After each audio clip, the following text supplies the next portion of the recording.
Welcome back, everybody, to the School Leadership Show. This is Mike Dowdy. I'm here with my ever-present co-host. I don't know. It's sort of, I don't know if I'll I take love that. that one. We'll take like consistently present co-host, Jen David Lang, who is in no danger of having chronic absenteeism. Good work. Okay. And we're joined today by Belinda Carge, who is the author of Watch, Listen, Ask, Learn: How School Leaders Can Create an Inclusive Environment for students with disabilities. So, Belinda, well, first of all, where does this podcast find you? Today, I'm in Irvine, California. I'm at the university today. I work at Concordia University, Irvine. Oh, very cool. And Jen, you're in Brooklyn. You're dried out from all your flooding.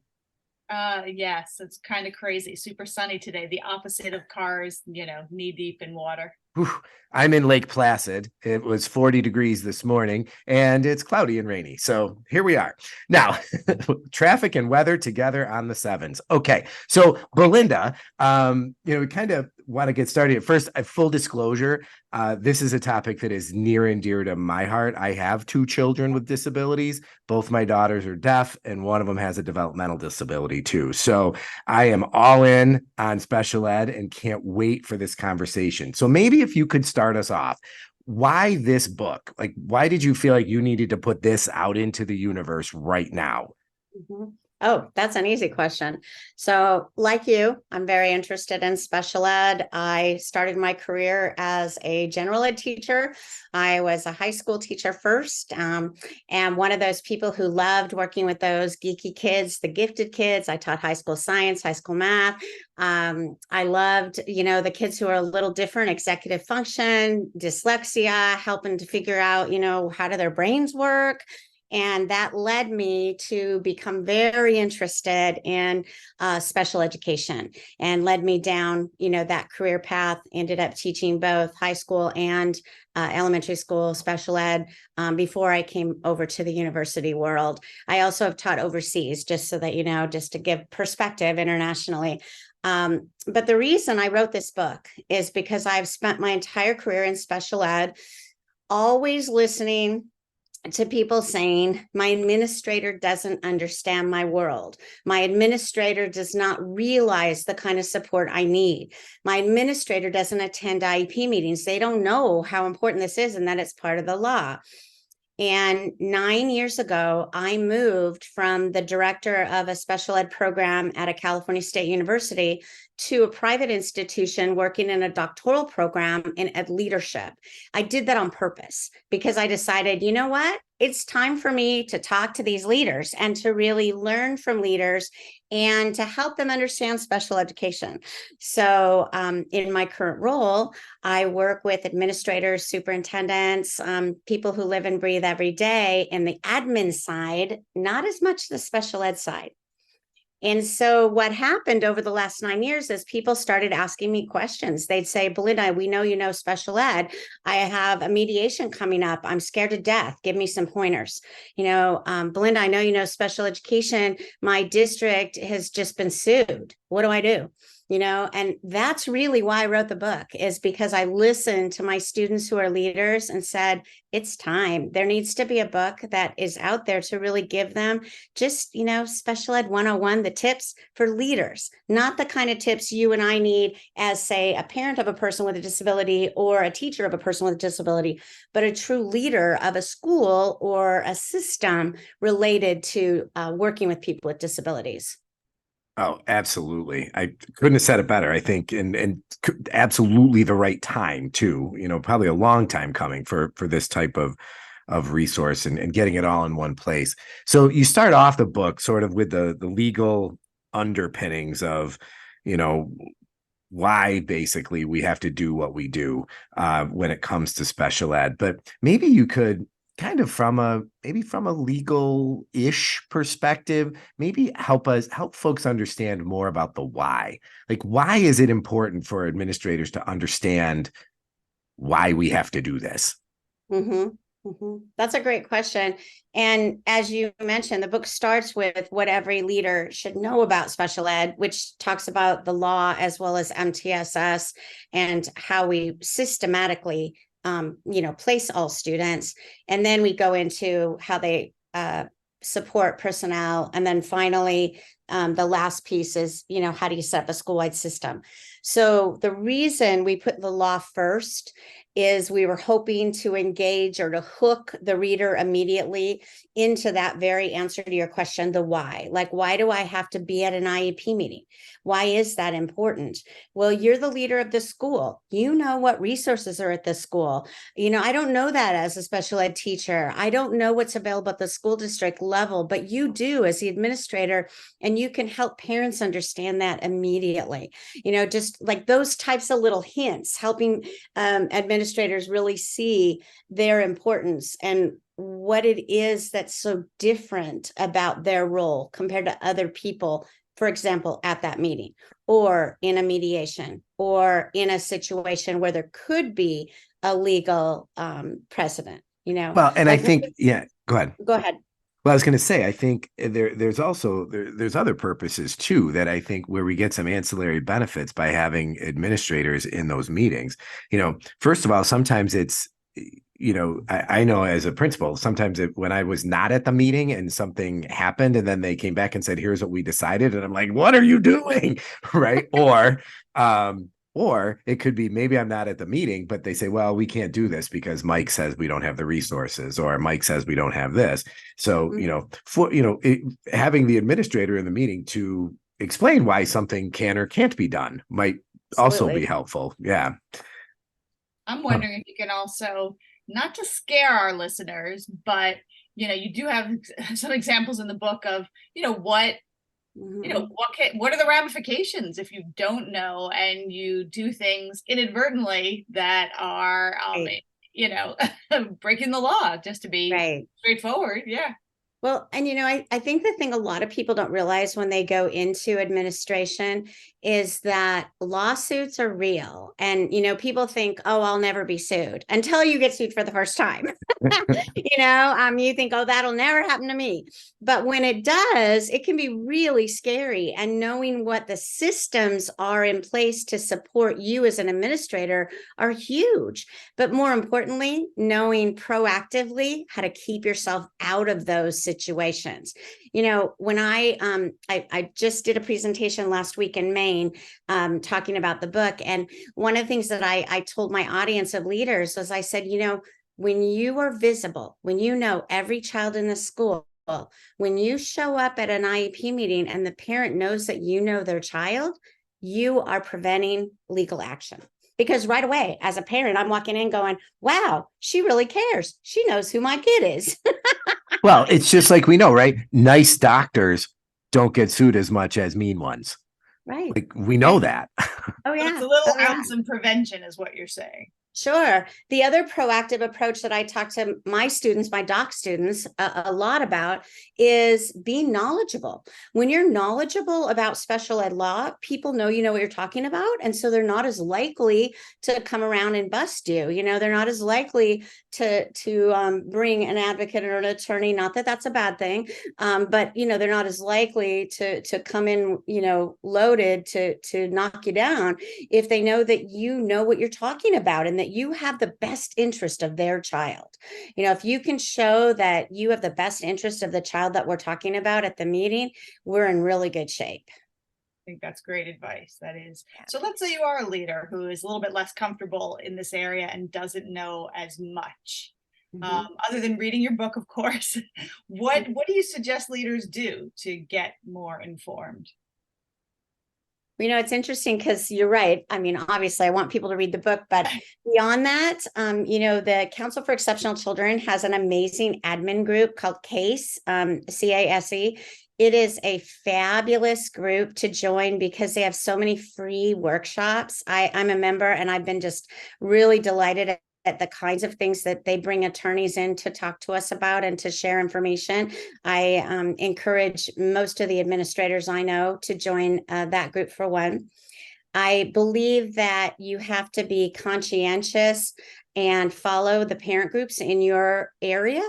There's some really good parent organizations that have very, well articulated speakers, that'll come in and talk about how to include a child with autism in your school and those kinds of things. And I think you're very smart to be at the table with your teachers and your parents instead of, maybe going to just a national leadership organization, for example, to get your information. Those would be some of my suggestions. And you know what? Something I should have said, and all of my special ed friends, forgive me for saying this. The other thing I should have said that I talk about a lot in the book is talk to your special ed staff.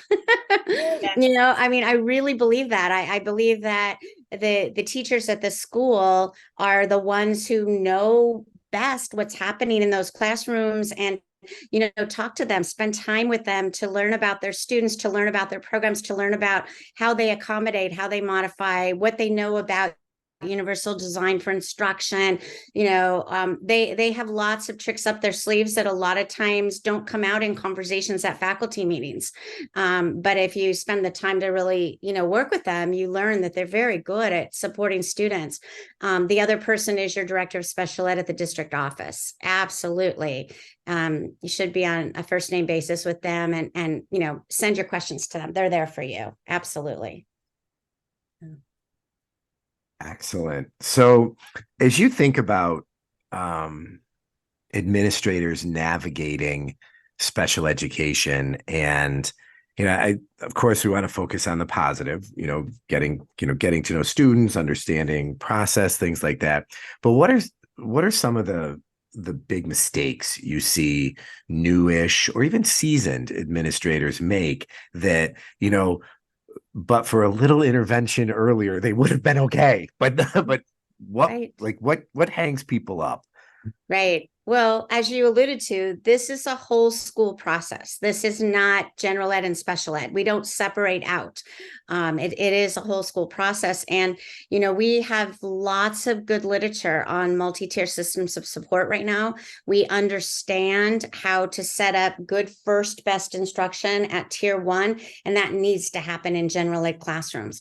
And if you're running a school, especially an elementary school, where you do not have an intervention time or you don't have intervention supports, you need to really look at that, because it's that first best instruction in general ed. It's those intervention times where we'll really get some intentional, good, solid instruction in literacy and mathematics and skill sets that kids really need. That's where we find out, if somebody needs more intensive intervention or if somebody just needs a little bit more instruction to learn something. And, as you alluded to, we have lots of kids that were placed in special education because of poor instruction. And if we could have just, made sure that they had strong intervention, possibly they wouldn't have, been placed in that path. Again, muted again. There we go. So in thinking about where leaders can have the best or the biggest impact, let's focus on, and part 2 of the book focuses on how principals can best support all their special ed personnel. And I hear you saying it's school-wide, but what advice would you give to building leaders in terms of supporting their folks through this work? Mm-hmm. I'll tell you, the best administrators that I personally have seen are the ones who not only spend time with the special ed staff, but they know their paraeducators, or, different people call them different things, aides, ITs, paraprofessionals, whatever terminology you use for the assistants in the classroom. They know who those people are and they know their skill sets. They know the related services people, like they know that the speech and language person shows up once a week. They know the psychologist is here twice a week. They know the counselor's here, and really get to know those people and what they do.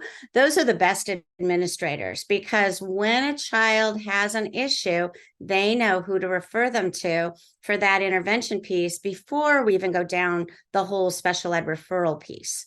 And that's huge. I like also in the book that you talk about knowing them, not just professionally, but personally as well. Absolutely professionally to know, who does what or strengths and weaknesses, but even personally. I mean, I've heard a lot of special ed personnel that feel invisible, Yeah. So, if you're a school leader, do you know one personal fact about different special ed personnel? Have you had one-on-one conversations with them? A lot of leaders But Well, you're welcome. it's so interesting that you say that, Jen, because, and this is where I make a plug for the related service providers, because my bride is a physical therapist Okay. in an elementary school, and I've heard that over and over again. You know, this assistant principal comes in to observe me. She has no idea what I do, right?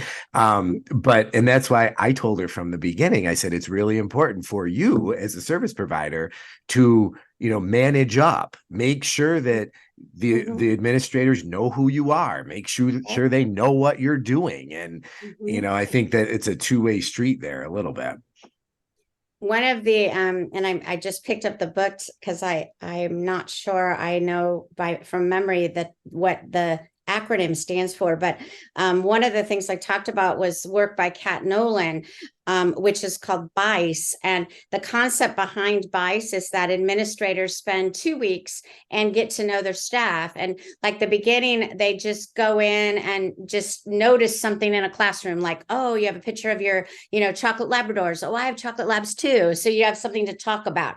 And then the next time you go in, you kind of notice something amazing that's going on in the classroom, and you just kind of leave a little note and say, hey, I really appreciated the way you were calling students by name and addressing the questions they had in the essential questions of your literacy lesson or whatever. And then you lead up to where you can have a true discussion with them about things that are needed in the classroom. And I love her model of BICE, and that's why I put it in the book. I think it's a really great way to quickly get to know your staff. Yeah. Well, and even too, like, you know, I've had conversations with fellow leaders and stuff, and you know, not everybody, it's not as easy to like everybody, right? You know, sometimes you got to work at it a little bit. But you know, I think even having that conversation to say, you know, can I tell you the names of your staff members, and can you tell me something positive about every single person? Like, just like we do with kids, right? You do that activity with the dots and making sure that every student has some adult that knows them in the building. Yep. The other thing I think it helps us understand is when people have an area that they need help with. For example, many of the administrators I work with, we talk about, what kinds of professional learning do your special ed staff need? And they're like, oh, I have no idea. And I'm like, well, go ask them. You'd be surprised, how many. I mean, my best friend teaches at the largest middle school in LAUSD. She teaches kids with significant disabilities. And she constantly says to me, that meeting was boring because it was hard for me to apply to my students what I just had to sit through.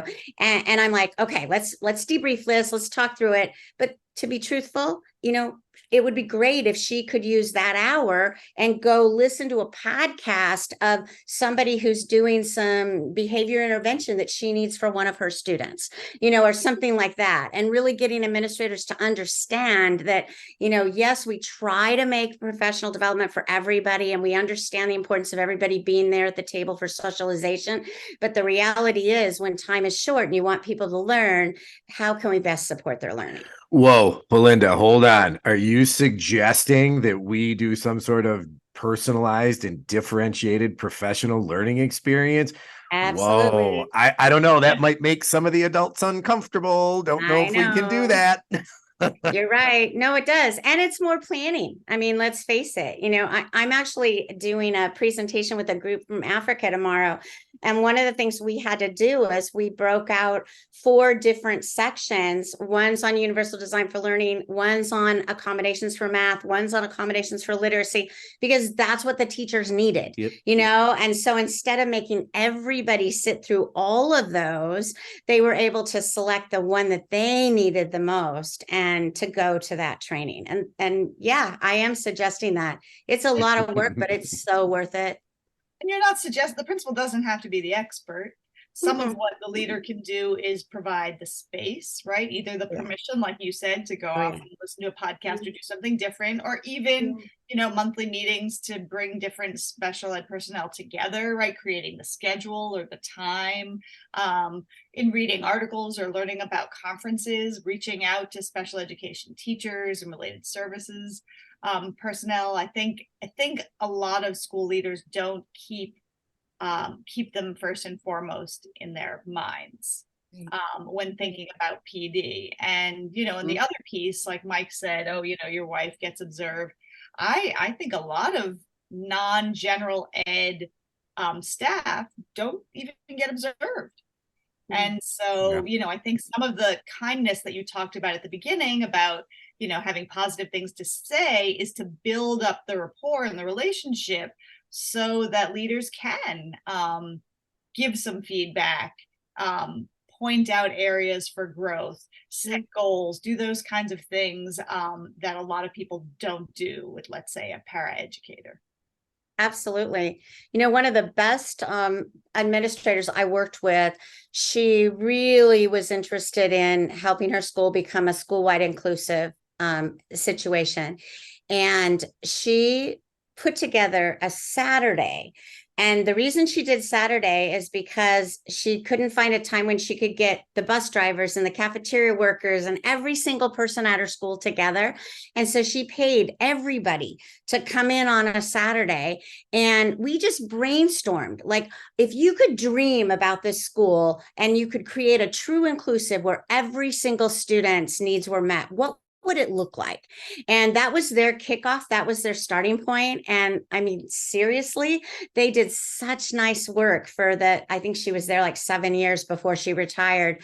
But to this day, she's made a mark on the school. When you go back, people always talk about the Saturday that Dr. Taylor had them all get together, and it was all about, she built the team who could have the discussion. She didn't do the work. She just built the team to have the discussion. Once the discussion happened, they took it upon themselves to, kind of go through the steps of creating an inclusive school. Yeah. That's a great idea. That is so cool. I've never heard of that before. That's that's pretty neat.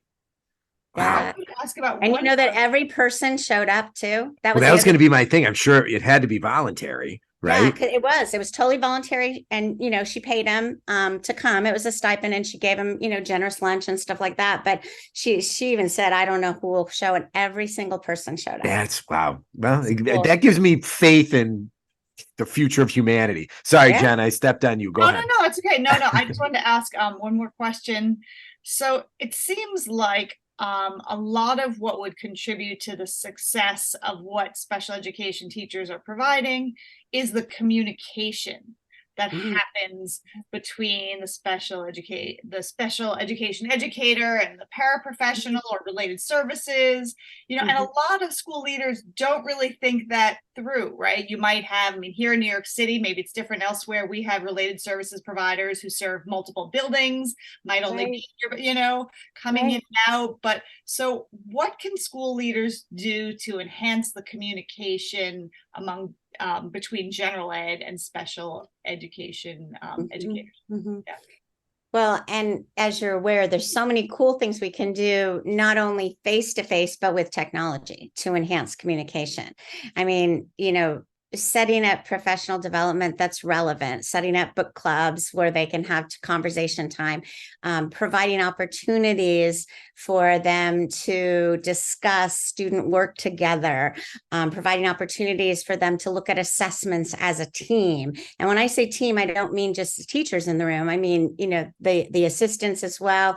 Or if there's companies, many of the schools here in the LA area where I live, they have behavior specialists who come in that are employed by another company. They're not employed by the school district. And they often will tell you that they don't feel a member of the team. And yet at the IEP meeting, they're giving huge data reports.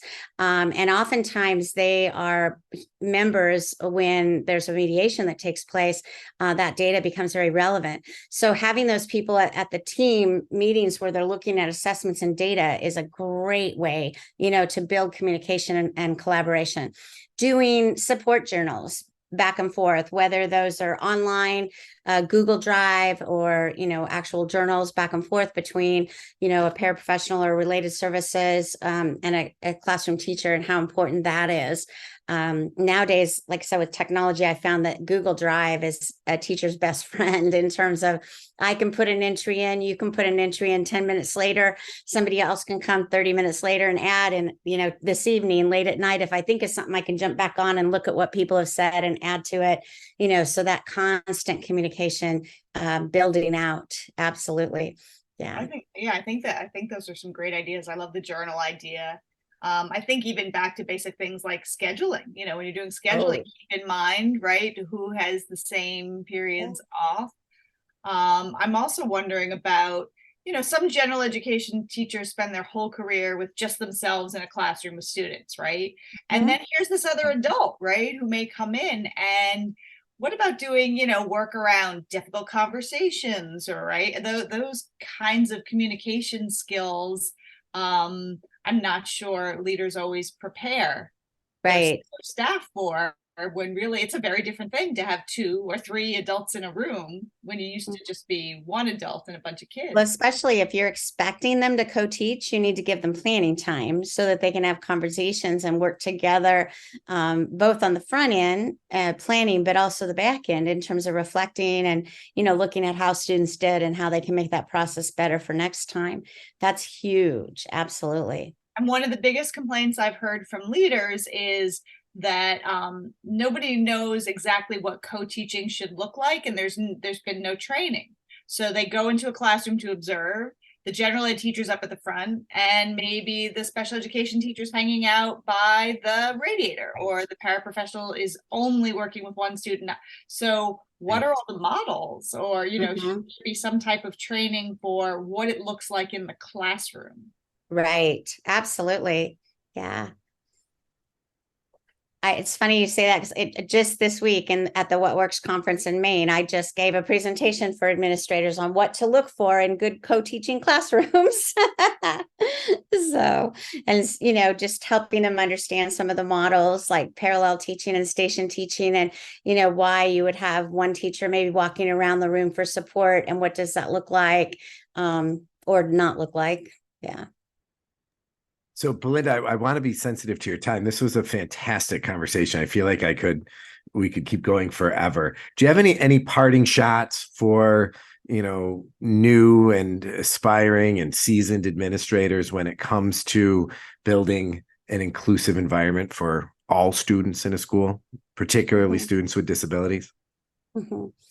But one of the things that I spent the last part of the book, part 3, is on 11 steps for how to progress through a school-wide systematic plan for including all students. And I do believe it needs to be systematic. And I do believe that there are steps that are involved. And I've seen administrators crash and burn when they just say, oh, we're an inclusive school, but they don't really take the time to plan and think about what that really means. So I think for me, the parting words would be